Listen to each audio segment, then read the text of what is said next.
Now you can do the same type of carrying position, the tummy to tummy, with an older child as well. You just want to have them sitting, and their legs will be out as they get a little bit bigger. Their arms will be up, and they'll be sitting here talking to you, and they'll think that this is fun. So you're holding them seated already. And just like you did before, holding onto baby, switch which hand hold baby. Flip the body of the carrier up and around, one shoulder at a time. Same thing, follow your back, grab your opposite strap, lift baby, and snug. Lift baby and snug. Now, with this, you can tie with the strap going over baby's leg, if you prefer, or if that seems to bother you or baby, just pull it underneath baby's legs like this. I find that going over the legs adds a little bit more support for me because it gives baby an extra layer of fabric to sit on. And I asked my son if that bothered his legs at all, and he said it didn't hurt him.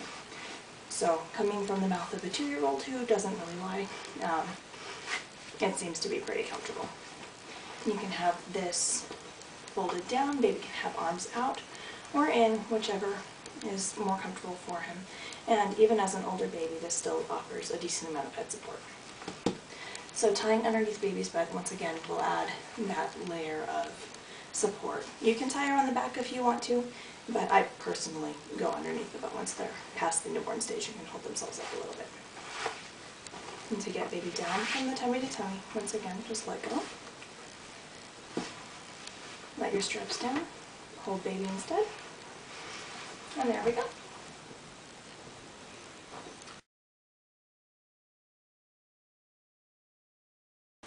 Now for the small baby that is still too small to have legs spread quite this wide, one thing that I suggest doing is taking just a short little ribbon like this.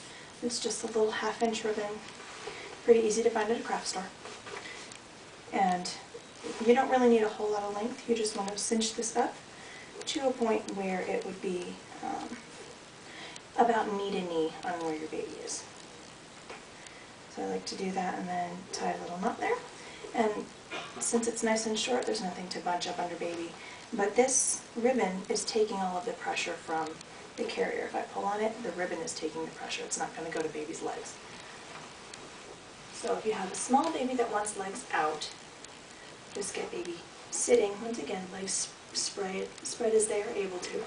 And then when you flip the carrier up and around, that makes it nice and small there for their little legs without compromising how the carrier works as baby gets bigger.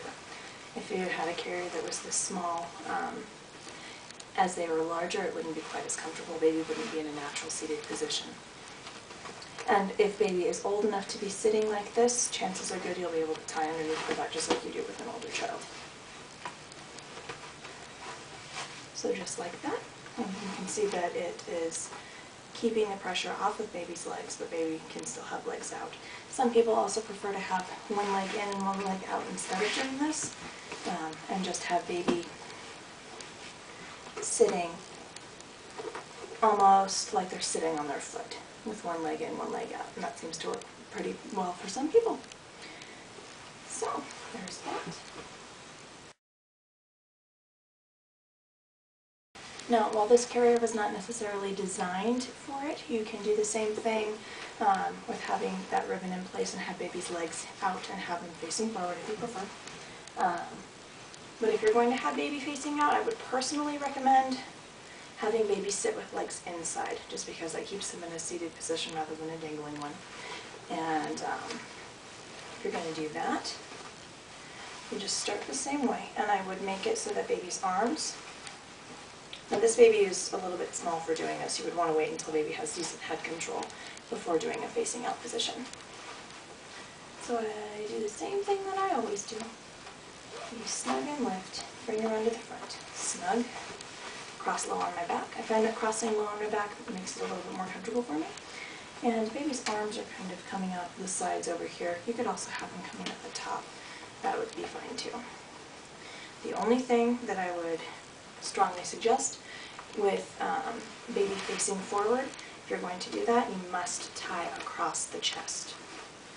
This way, if baby decides that they want to stand up and lean forward like they sometimes do, this prevents them from standing up too much. It gives something to stop them so that they won't hurt themselves. Makes moms a little bit more at ease as well. So if you're going to face forward, legs in or out, I would tie up across the chest just to be on the safe side. So there's that. Like I said, he's a little bit too small to really be facing out. A tiny baby like this wouldn't be doing that yet. But that gives a general idea. So there's that.